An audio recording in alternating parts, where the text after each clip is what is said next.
नमस्कार, ज्ञान सागर में आपका स्वागत है। आज हम कक्षा 8 से हिंदी पाठ्य पुस्तक बसंत से पाठ 7 क्या निराश हुआ जाए, हजारी प्रसाद द्विवेदी जी द्वारा लिखा गया निबंध संग्रह है।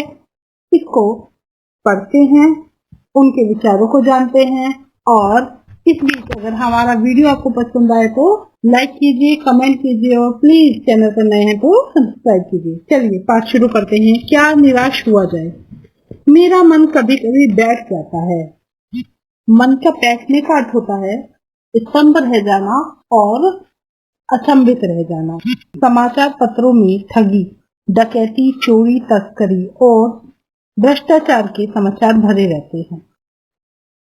आरोप प्रत्यारोपों का कुछ ऐसा वातावरण बन गया कि लगता है देश में कोई ईमानदार आदमी ही नहीं रह गया है। हर व्यक्ति संदेह की दृष्टि से देखा जा रहा है। जो जितने ही ऊंचे पद पर है उनमें उतने ही अधिक दोष दिखाई देते हैं। एक बहुत बड़े आदमी ने मुझसे एक बार कहा था कि इस समय सुखी वही है जो कुछ नहीं करता। जो कुछ भी करेगा उसमें लोग दोष खोजने लगेंगे, उसके सारे गुण भुला दिए जाएंगे और दोषों को बढ़ा चढ़ाकर दिखाया जाने लगेगा। दोष किसमें नहीं होते। यही कारण है कि हर आदमी दोषी अधिक दिख रहा है, गुणी कम या बिल्कुल ही नहीं। स्थिति अगर ऐसी है तो निश्चय ही चिंता का विषय है। पाठ को इतना समझते हैं कि लेखक जो समाचार पढ़ रहे हैं और समाचार पत्र पढ़कर उनके मन में बहुत सारे ऐसे विचार आते हैं कि उनका मन स्तंभ रह जाता है, बैठा रह जाता है, दुखी हो जाता है, क्योंकि समाचार पत्रों में नकारात्मक समाचार उनको ज्यादा पढ़ने के लिए मिलते हैं। ठगी के, चोरी के, डकैती के, तस्करी कहते हैं बिना कर दिए हुए किसी सामान का आयात या निर्यात करना, लेना या देना। आरोप प्रत्यारोप कहते हैं किसी के ऊपर इल्जाम लगा देना या इल्जाम लगाने वाला व्यक्ति पुनः सामने वाले पर इल्जाम लगाता है, उसे आरोप प्रत्यारोप कहते हैं। लेखक कहते हैं कि ऐसा लगता है कि कोई देश में ईमानदार व्यक्ति है ही नहीं। सबको संदेह की दृष्टि, संदेह यानी शक की दृष्टि से देखा जा रहा है। जो जितने ऊंचे पद पर है उतना अधिक दोष दिखाया, अर्थात दोष का मतलब कमियां, जिनके अंदर कमियां उनको दोष कहा जाता है। साथ ही लेखक कहते हैं कि जो कुछ नहीं करेगा एक बार को उसमें कोई कमी निकाल ही नहीं सकता। अर्थात अगर आप कार्य कर रहे हैं तो कार्य में कमियां निकालने वाले बहुत लोग मिल जाएंगे। जो कुछ करता ही नहीं है उसके अंदर कोई, उसके कार्य में कोई कमी निकाल ही नहीं पाएगा। आगे पढ़ते हैं। क्या यही भारतवर्ष है जिसका सपना तिलक और गांधी जी ने देखा था। रविंद्रनाथ ठाकुर और मदन मोहन मालवीय का महान संस्कृति सभ्य भारतवर्ष किस अतीत के गहर में डूब गया है। आर्य और द्रविड़, हिंदू और मुसलमान, यूरोपियन और भारतीय आदर्शों की मिलन भूमि, मानव महासमुद्र क्या सूख ही गया है। मेरा मन कहता है ऐसा हो नहीं सकता। हमारे महान मनीषियों के सपनों का भारत है और रहेगा। यह सही है कि इन दिनों कुछ ऐसा माहौल बना है कि ईमानदारी से मेहनत करके जीविका चलाने वाले निरीह और भोले भाले श्रमजीवी पिस रहे हैं और झूठ और फरेब का कारोबार रोजगार करने वाले फल फूल रहे हैं। ईमानदार को मूर्खता का पर्याय समझा जाने लगा है। सच्चाई केवल भीरू और बेबस लोगों के हिस्से पड़ी है। ऐसी स्थिति में जीवन के महान मूल्यों के बारे में लोगों की आस्था ही हिलने लगी है। इन पंक्तियों में हम ये देख पा रहे हैं कि लेखक गांधी जी को और तिलक जी को याद करते हैं, जो कि स्वतंत्रता सेनानी रहे हैं और उन्होंने देश के लिए बहुत अच्छे अच्छे सपने देखे हैं। ठाकुर, रविन्द्रनाथ ठाकुर जी और मदन मोहन मालवीय जी भी उसी पंक्ति में नजर आते हैं, जो भारतवर्ष को महान संस्कृति का भारतवर्ष बनाना चाहते थे। लेखक कहते हैं कि आर्य, द्रविड़, हिंदू, मुस्लिम, यूरोप, इन सब से मिलकर भारतीय जो आदर्श हैं उसकी भूमि मानव महान समुद्र बनी है। तो वो सूख तो नहीं सकती है, क्योंकि हमारे देश के जो ऋषि मुनि थे उन्होंने भी भारत का एक सपना देखा जो बहुत सुंदर भारत है।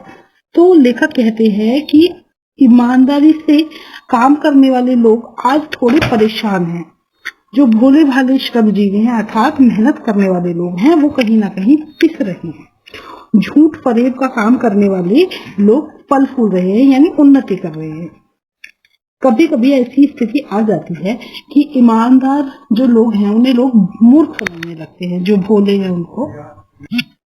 भारतवर्ष ने कभी भी भौतिक वस्तु के संग्रह को बहुत अधिक महत्व नहीं दिया है। उसकी दृष्टि से मनुष्य के भीतर जो महान आंतरिक गुण स्थिर भाव से बैठा हुआ है वही चरम और परम है। लोभ, मोह, काम, क्रोध आदि विचार मनुष्य में स्वाभाविक रूप से विद्यमान रहते हैं, पर उनमें प्रधान शक्ति मान लेना और अपने मन और बुद्धि को उनकी इच्छा पर छोड़ देना बहुत बुरा आचरण है। भारतवर्ष ने कभी भी उन्हें उचित नहीं माना।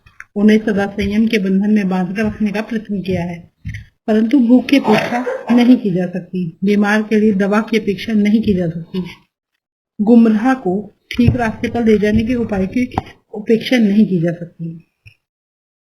हुआ यह है कि इस देश के कोटि कोटि दरिद्र जनों की हीन अवस्था को दूर करने के लिए ऐसे अनेक कायदे कानून बनाए गए हैं जो कृषि, उद्योग, वाणिज्य, शिक्षा और स्वास्थ्य की स्थिति को अधिक उन्नत और सुचारू बनाने के लक्ष्य को प्रेरित है।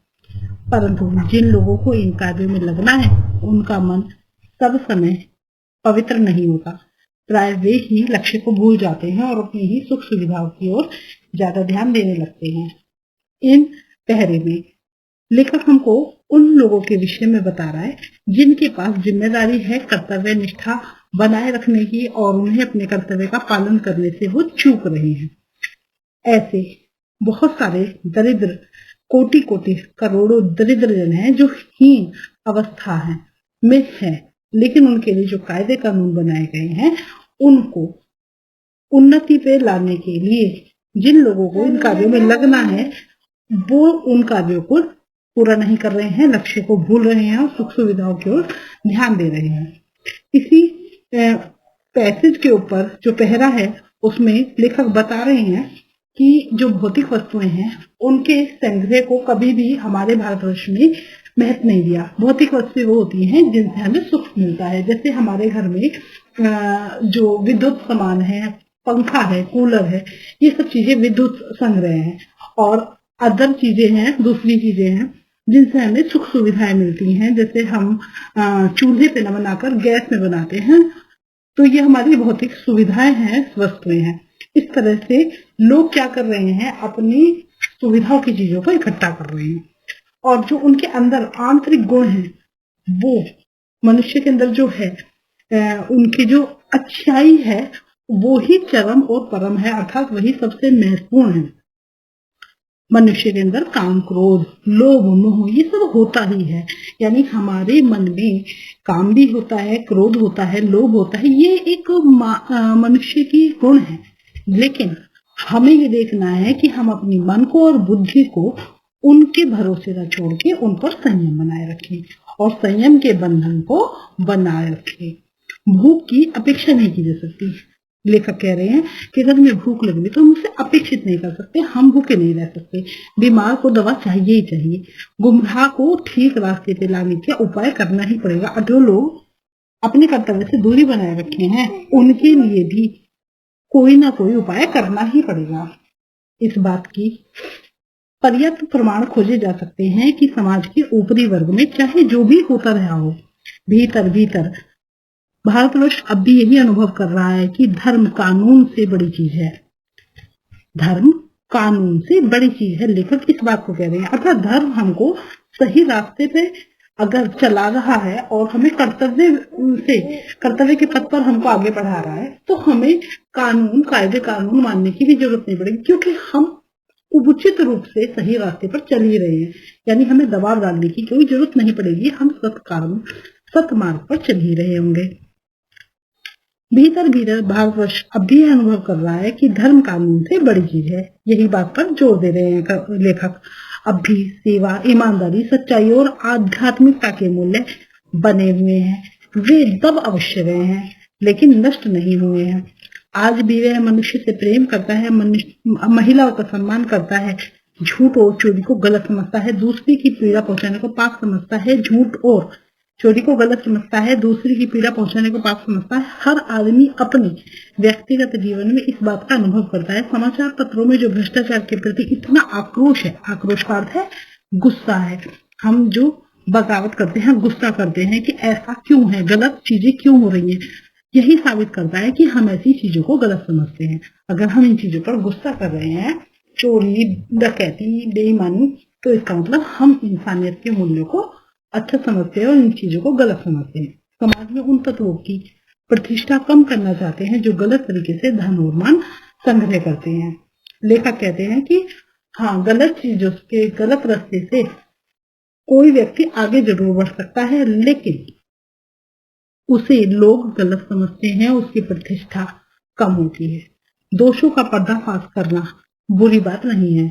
अगर कोई गलत है, उसको सही रास्ते पे लेना और उसकी गलतियों को सुधार करना, उसकी गलतियां सामने रखना, ये अच्छी बात है, बुरी बात नहीं है। बुराई यह मालूम होती है कि किसी के आचरण के गलत पक्ष को उद्घाटित करते उसमें रस लिया जाता है, तो दोषारोपण का एकमात्र कर्तव्य मान लिया जाता है। बुराई में रस लेना बुरी बात है। अगर हम किसी की बुराई कर रहे हैं, निंदा कर रहे हैं और हमको उसमें मजा आ रहा है, तो वो चीज गलत है। लेकिन हम किसी की बुराई से उसको ज्ञान दे रहे हैं और उसको सही रास्ते पे ला रहे हैं, तो वह लेखक कहता है कि यह अच्छी बात है। अच्छाई में उतना ही रस लेकर उजागर न करना और भी बुरी बात है। यानी अगर कोई अच्छा है तो उसकी तारीफ करनी चाहिए, उसको प्रोत्साहित करना चाहिए। लेखक ये कहना चाहते हैं, सैकड़ों घटनाएं ऐसी घटती हैं जिसमें उजागर करने से लोक चित्त में अच्छाई के प्रति अच्छी भावना जागती है। यानी अगर कोई अच्छे व्यक्ति को प्रतिष्ठित करेंगे, हम उसका सम्मान करेंगे, तो और लोगों के अंदर भी प्रेरणा का संचार होगा कि वो भी अच्छे बने, वही आदर्श बनने शुरू हो जाएंगे। एक बार रेलवे स्टेशन पर टिकट लेते हुए गलती से मैंने 10 की बजाय 100 रुपए का नोट दिया और मैं जल्दी जल्दी गाड़ी में आके बैठ गया। थोड़ी देर में टिकट बाबू उन दिनों के सेकंड क्लास के डिब्बे में हर आदमी का चेहरा पहचानता हुआ उपस्थित हुआ। उसने मुझे पहचान लिया और बड़ी विनम्रता के साथ मेरे हाथ में 90 रुपए रख कर दिए और बोले, ये बहुत बड़ी गलती हो गई थी, आपने भी नहीं देखा, मैंने भी नहीं देखा। उसके चेहरे पर विचित्र संतोष की गरिमा थी। मैं चकित रह गया। कैसे कहूं कि दुनिया में सच्चाई और ईमानदारी लुप्त हो गई है। वैसी अनेक अवांछित घटनाएं भी हुई हैं, परंतु यह एक घटना ठगी और वंचना की अनेक घटनाओं में अधिक शक्तिशाली है। तो लेखक अपने साथ हुए इस वाक्य को बता रहे हैं कि किस तरह से ईमानदार लोग हर जगह सम्मान पाते हैं और उनको याद रखा जाता है, जैसे लेखक के साथ टिकट बाबू ने व्यवहार किया और ईमानदारी का परिचय दिया। एक बार मैं बस में यात्रा कर रहा था। मेरे साथ मेरी पत्नी और 3 बच्चे भी थे। बस में कुछ खराबी थी, रुक रुक कर चल रही थी। गंतव्य में कोई 8 किलोमीटर पहले ही एक निर्जन सुनसान स्थान पे बस ने जवाब दे दिया। रात के कोई 10 बजे होंगे। बस में यात्री घबरा गए। कंडक्टर उतर गया और एक साइकिल लेकर चलता बना। लोगों को संदेह हो गया कि हमें धोखा दिया जा रहा है।